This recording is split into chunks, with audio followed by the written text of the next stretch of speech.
quarter-final stage, you probably meet the big boys, the Man Uniteds, the Man Cities, the Liverpools, and then the odysseys can sort of end for these sorts of clubs. In terms of the Football League trophy, when there's genuine or real chance of silverware, what does it mean for clubs maybe lower down the league scales? Yeah, for us, it means everything because this is the first cup final that Plymouth Argyle have ever been involved in.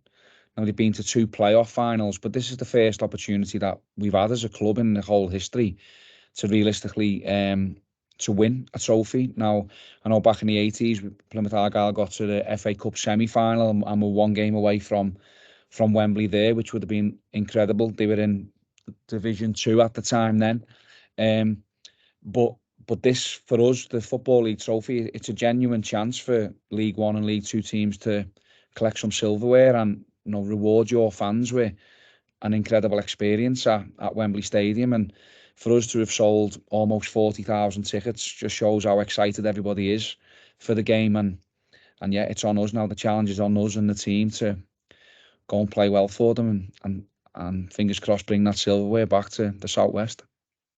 And I know, Stephen, you've been on the top of the League One for pretty much the start of the season all the way through. So there's a great expectation. But cup finals and one-day sort of occasions bring their own sort of pressure and buzz, anticipation.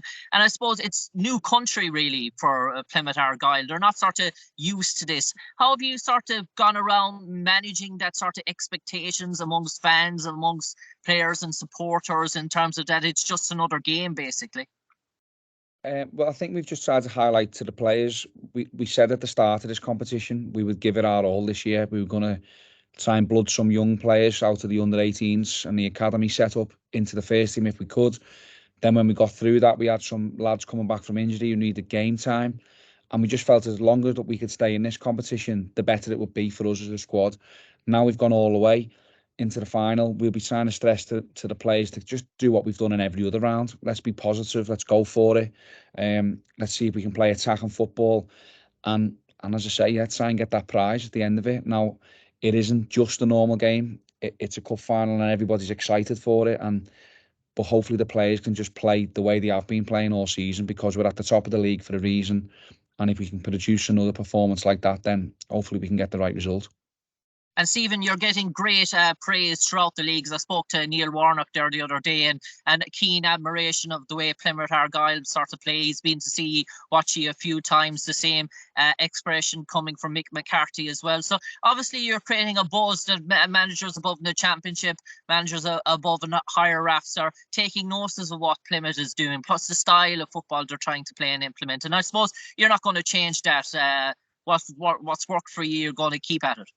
Yeah, definitely. No, we won't change. We'll, as I say, the games that we've played this season that have been in the public spotlight, the games on Sky, we've always played well. They've always been exciting games. It's tend to be where we're at our best when the games are open and it's free flowing because we feel as though we've got some good players that can exploit spaces. So yeah, that'll be the message to the players again. This will be the biggest stage that probably all of us have ever played on. So go out there and try and perform and do your best. And if you can do that, then the plaudits will keep coming in from far and wide, I'm sure. And second last question for me, I suppose Bolton Wanderers, you were unbeaten against them so far this sort of season, but you're coming up against a rarity now. And not many divisions can claim they have a 20-goal striker, and Bolton do have that in Dion Charles. I suppose 20 goals at any league is sort of prolific, and that means he really is on fire at the moment in terms of that. So how do you sort of curb a guy that even every shot he seems to be taking or every header seems to be hitting the back of the net so far this season? Yeah, Bolton Wanderers are a strong team, Jim. We've had 2 good games against them this season. We won the home game and we managed to draw at their place, which was a close game. And they've got so many players with loads of different strengths. Dion Charles obviously is the one who's standing out at the moment because he's their main goal threat. And our defenders are aware of him. They've said they've played against him twice and they know what his strengths are. We have my assistant manager who used to play with Dion Charles at Accrington, so we know all about him. And yet we're going to have to be at our best to try and keep him quiet if we can on Sunday.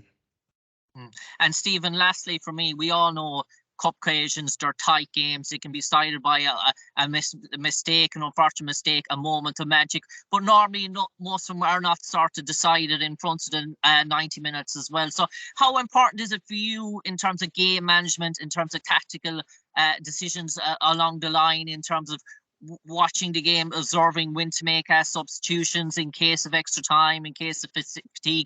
Is there a whole sort of planning that goes through all the different scenarios in terms of cup final, where in terms of penalty shootouts, extra time, maybe sort of when to bring on subs, when not to bring on subs, the sort of scenarios that go through? Have you run through every possible scenario that could possibly play out this weekend?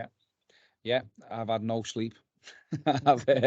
Everything's been going through my mind, but yeah, obviously that is a huge part of it. And when I've named the team today, I've spoken to people who will be getting left out, and yeah, people who will find that they'll be on the substitutes bench. And we've explained, look, this game might be 120 minutes. It could go the whole distance, because I said how close the two teams are, how closely matched they are. So, like always this season, we've had big impacts from our substitutes. We've scored the most goals throughout the whole of the EFL from substitutions, and yeah, it might need that again on Sunday, because obviously you won't start and finish the game with the same 11. So everyone has to be prepared, everyone has to be ready, and hopefully they do the business that can get us that result that we want. Best of luck, Stephen Schumacher, and Cheers. best of luck to Plymouth Argyle. Thank you. Okay, everyone happy, guys? Yeah, cheers. All good. Wonderful. Thanks, lads. See you later. Enjoy the game. Weekend, mate. Cheers. See you later. Thank you very much. Those of you I've spoken to about phone calls for players, we'll get round to very shortly. Okay. Brilliant. Cheers, Rob. Magic. Thanks all. Bye. Cheers.